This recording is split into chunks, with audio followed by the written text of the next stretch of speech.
Welcome to सफलता classes. सफलता classes में आपका स्वागत है। मैं अभय चंद्र कुमार। हम लोग जो बिहार बोर्ड का जो क्लास टेंथ का जो एग्ज़ाम होने वाला है फरवरी माह से, मतलब 17 फरवरी से जो एग्ज़ाम होने वाला है, उसमें से हम लोग मैथ्स का जो हम लोग सीरीज स्टार्ट किए हुए हैं। कल हम लोग क्या देखे थे, निर्देशांक ज्यामिति का कुछ क्वेश्चन देख लिए थे और बोले थे क्या चीज़ कि निर्देशांक ज्यामिति का जो टॉपिक है त्रिभुज का क्षेत्रफल, हम लोग क्या देखेंगे, त्रिभुज का क्षेत्रफल से रिलेटेड क्वेश्चन। चलिए एक बार हम लोग रिवीजन कर लेते हैं। निर्देशांक ज्यामिति में कितने भाग मारता है? चार। ये पहला चतुर्थांश, ये दूसरा, ये तीसरा, ये चौथा। आपके पास क्वेश्चन दिया रहेगा तो आप सिर्फ एक्स और वाई देखिएगा। एक्स और वाई दोनों प्लस होगा तो पहला में होगा, एक्स माइनस में वाई प्लस में दूसरा में होगा, एक्स माइनस में और वाई माइनस में तीसरा में होगा, एक्स प्लस में और वाई माइनस में चौथा में होगा। उसके बाद हम लोग क्या देखे थे, एक्स और वाई। इसमें एक्स वाले को कहते हैं हम लोग भुज और वाई वाले को हम लोग कहते हैं कोटि। क्या कहते हैं? कोटि कहते हैं। फिर आगे चलते हैं। मूल बिंदु का निर्देशांक, जहाँ पे दोनों रेखा एक्स और वाई जहाँ पे कटती है, जहाँ मिलती है, उसे क्या कहते हैं? मूल बिंदु। मूल बिंदु निर्देशांक क्या होगा? एक्स भी 0 और वाई भी 0। उसके बाद बोलेगा कि अगर मतलब एक्स अक्ष से दूरी क्या कहलाएगा? कोटि। एक्स अक्ष से दूरी क्या कहलाएगा? कोटि। मतलब वाई का मान, क्या किसका मान? वाई का मान। इसका जस्ट उल्टा कि वाई अक्ष से दूरी क्या कहलाएगा? मतलब भुज। क्या कहलाएगा? भुज। मतलब एक्स का मान। क्या कहलाएगा? एक्स का मान। उसके बाद बोलेगा कि मूल बिंदु से दूरी सूत्र। तो क्या अगर मान लीजिए मूल बिंदु से एक्स वाई का बीच की दूरी का सूत्र क्या होगा? तो √100x² प्लस y²। फिर उससे आगे चलेंगे तो दो बिंदु है, ये ए है, ये बी है, ये x1 है, ये y1 है, ये x2 है, ये y2 है। इसके बीच का दूरी ए और बी के बीच की दूरी क्या होगा? √x2 माइनस x1 का whole square plus y2 minus y1 का होल स्क्वायर। अगर मान लीजिए कि ये एक रेखा है, ए और बी एक रेखा है, इसका मध्य बिंदु सी है, ये x1 है, ये y1 है, ये x2 है, ये y2 है, इसका निर्देशांक x है, y। तो मध्य बिंदु का निर्देशांक क्या निकालेंगे? x निकालेंगे तो क्या होगा? ये x1 प्लस x2 बटा में 2। y निकालेंगे तो क्या होगा? ये y1 प्लस y2 बटा में 2। हम लोग क्या करेंगे, पहले क्वेश्चन को देखेंगे। देखिए इस टॉपिक से ऑब्जेक्टिव क्वेश्चन फार्मूला भी डायरेक्ट पूछ लिखता है और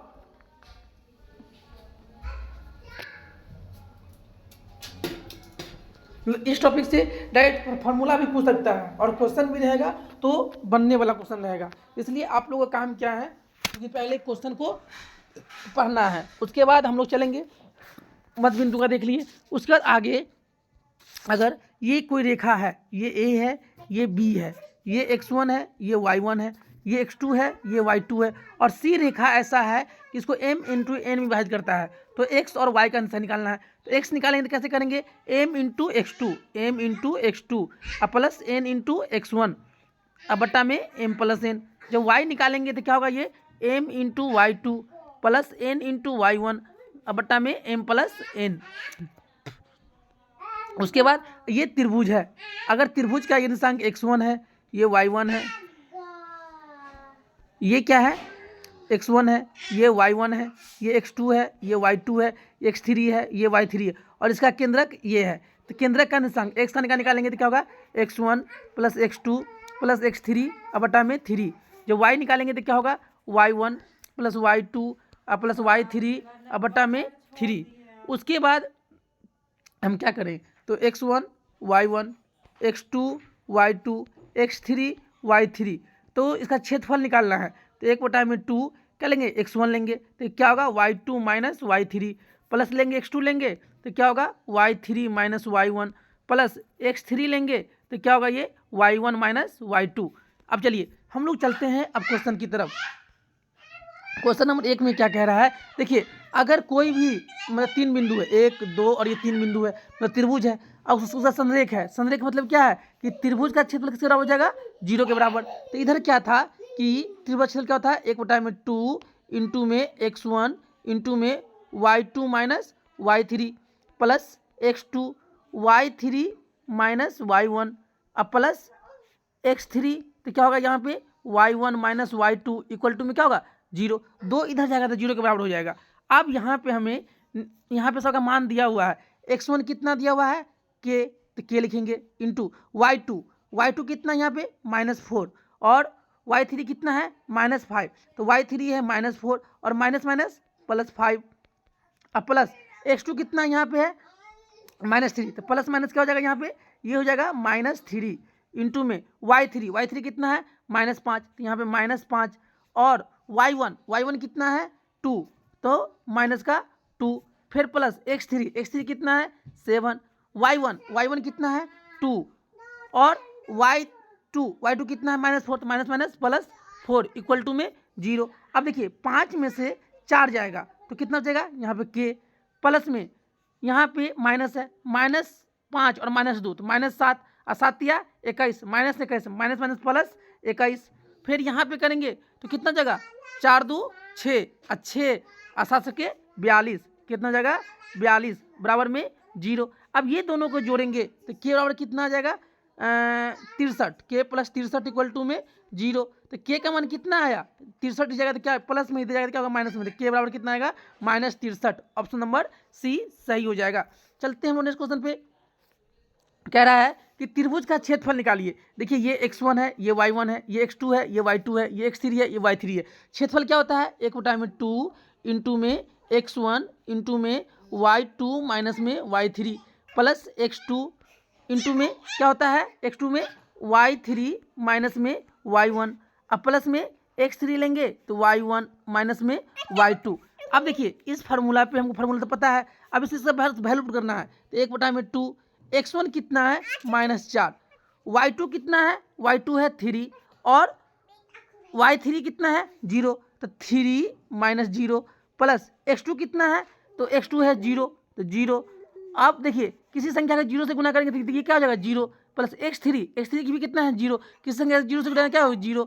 अब देखिए यहाँ पे कितना आएगा 1/2 और यहाँ पे 3 में से 0 गया तो 3 और -4 4 तिया -12 कितना होगा -12, 2 छक्के कितना होगा 12, तो यहाँ पे कितना होगा -6, इसको सही करिए, इसके यहाँ कहाँ पे होगा -6। चलते हैं नेक्स्ट क्वेश्चन पे, देखिए इसका भी क्षेत्रफल निकालना है तो क्या होता है 1/2 x1 कितना है यहाँ पे 0 प्लस y2 5 -4 प्लस x2 कितना यहाँ पे है x2 है 0 इंटू में x2 लेंगे तो क्या लेंगे y3 कितना है 4 माइनस y1 मतलब 1 प्लस x3 कितना है 3, x3 लेंगे तो क्या होगा y1 माइनस y2 तो y1 1 -5। अब देखिए 1/2 जब 0 से पूरा को गुना करेंगे तो कितना हो जाएगा 0, कितना हो जाएगा ये 0, फिर प्लस इसको गुना करेंगे तो 0, फिर 5 में से 1 गया तो कितना 4 -4 और -4 और 3 तो -12, कितना हो जाएगा यहाँ पे 2 छक्के 12, यहाँ पे कितना आएगा -6, ऑप्शन नंबर यहाँ क्या है गलत है। चलते हैं हम नेक्स्ट क्वेश्चन पे, अब देखिए ये क्वेश्चन इस बार 100% इस तरह क्वेश्चन पूछने का संभावना है। देखिए जैसे ही कहेगा कि सरल रेखा 5x - 3y + 10 इक्वल टू में 0 तथा अक्षों के बीच के बने हुए क्षेत्रफल।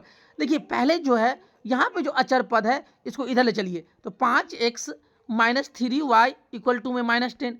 देखिए यहाँ पे कितना होना चाहिए 1, कितना प्लस का 1, तो किससे भाग करेंगे हम यहाँ पे -10 से, यहाँ पे किससे भाग करेंगे देखिए तो यहाँ पे कितना हो जाएगा ये ऊपर में भी कितना होना चाहिए x, तो x सब यहाँ पे करेंगे तो क्या होगा x और 5/10 तो कितना हो जाएगा -2, फिर माइनस प्लस, फिर ये कितना हो जाएगा 3 सॉरी y कितना हो जाएगा देखिए 10 जाएगा ऊपर और 3 कहाँ जाएगा नीचे, और यहाँ पे कितना जाएगा प्लस का 1 क्या हो जाएगा 1।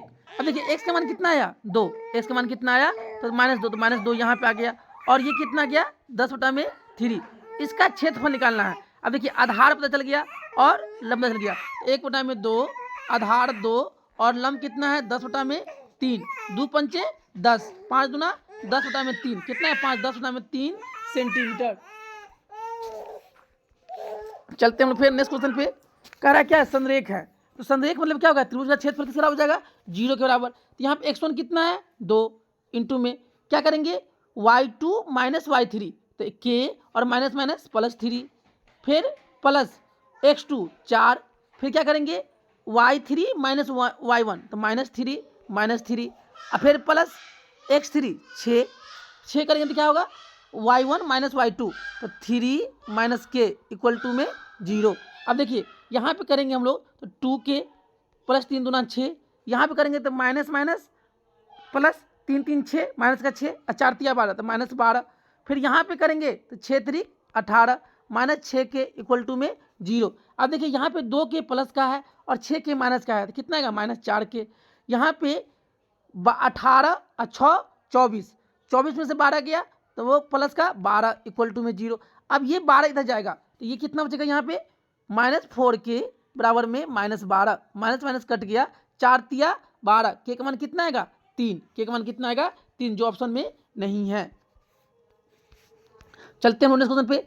देखिए फिर इससे बने त्रिभुज का क्षेत्रफल निकालना है, तो क्या होता है 1/2 x1 कितना x1 यहाँ पे 3 इंटू में y2 कितना है 0 minus y2 minus y3 plus x2 कितना है 7 लेंगे तो क्या है y3 4 और माइनस y1 कितना है 0 प्लस फिर क्या लेंगे x3 8, फिर 8 लेंगे तो क्या होगा y1 माइनस y2, तो y1 0 है, 0 से 0 है तो 0 ही बचेगा, तो 1/2।